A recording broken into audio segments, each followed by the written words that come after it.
Atong tan-awon ang Philippians chapter 4 verse 13.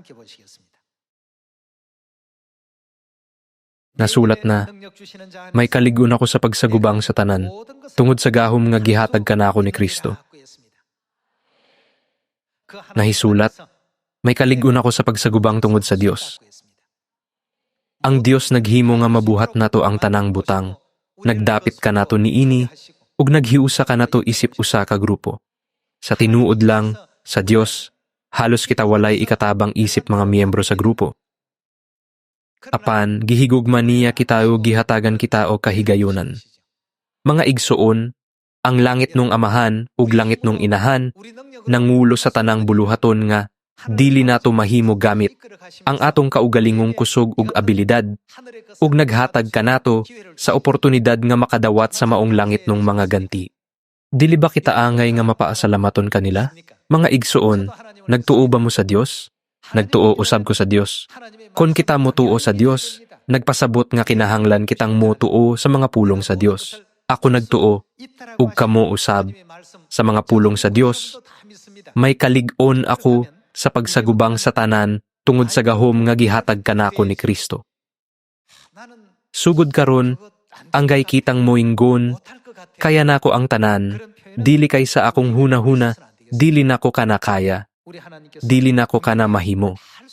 Dili gayud kita angay mo ingon og ingon niyana. Klaro nga gihatag sa Dios kanato ang mga pulong nga kaya nato ang tanang butang. Kaya nako ang tanan. Kaya nimo ang tanan. Kaya nato ang tanan. Unsa ka tinuod nga malipayon og masaligon kita kun motuo kita niini? Gisultihan sa Dios si Moises nga ituyod ang iyang sungkod padulong sa pulang dagat. Kang Josue, gisugo lang niya ang pagmarcha libot sa Jericho sa makapito aron sa kupon kini. Dili pinaagi sa gahom ni Josue nga ang Jericho nasakop, ni pinaagi sa gahom ni Moises nga ang pulang dagat na bahin. Gisunod lang nila og gituman ang gisugo sa Dios kanila. Unsa may gisugo sa Dios kanato karon? Atong tan-awon ang Matthew chapter 28. Sa libro sa Matthew chapter 28 verse 18, kini nahisulat, miduol si Jesus ug miingon kanila, gihatag kanako ang tanang gahom sa langit ug sa yuta. Tungod niini, sa inyong pagpanglakaw himuang nga akong mga tinun-an, ang tanang katawhan sa tibuok kalibotan. Kon kita manglakaw, kitang tanan mahimong magtutudlo. Ang tanang katawhan mahimong atong mga tinun-an. Bunyagi sila sa ngalan sa Amahan, sa Anak ug sa Espiritu Santo, ug tudloy sila pagtuman sa tanan nga akong gisugo kaninyo. Gisultihan sa Dios si Moses, nga ituyod ang iyang sungkod padulong sa pulang dagat, ug gisugo si Josue nga magmarcha libot makapito ug mosinggit. Kanato ang Dios miingon, panglakaw. Ug tudloy sila pagtuman sa tanan nga akong gisugo kaninyo, ug hinumdomi, ako mag-uban kaninyo sa kanunay hangtod sa katapusan sa kalibutan.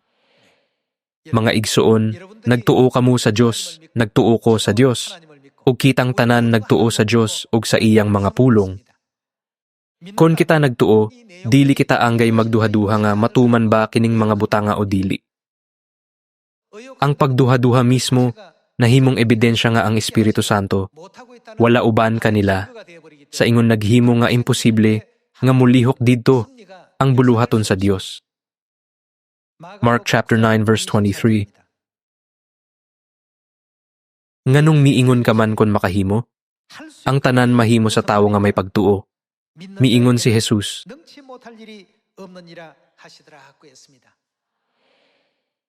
Sa mga butang nga atong buhaton nga may pagtuo, musunod ang maayong mga resulta.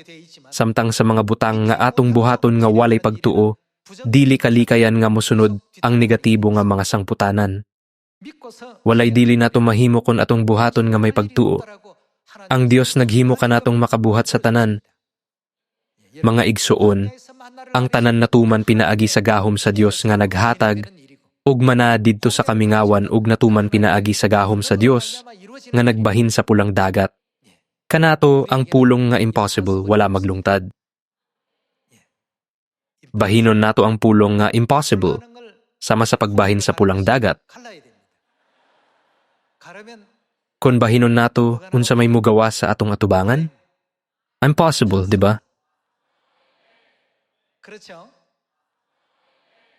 Gihatagan kita sa Dios og gahom aron himuong possible, ang impossible. Pagkaanindot gayod, ang tanan posible diha sa Dios. Busa, ang ebanghelyo kinahanglan kanunay nga masangyaw, nga may pagtuo sa Dios, dili ang may pagtuo sa atong kaugalingong mga abilidad. Kay kana imposible. Naglaom nga ang tanang mga anak sa Siyon, dili gayud makalimot sa Dios. Ug kanunay siyang ibutang sa ilang mga hunahuna. Gusto na kong tapuson ang sermon karong adlaw. Daghang salamat.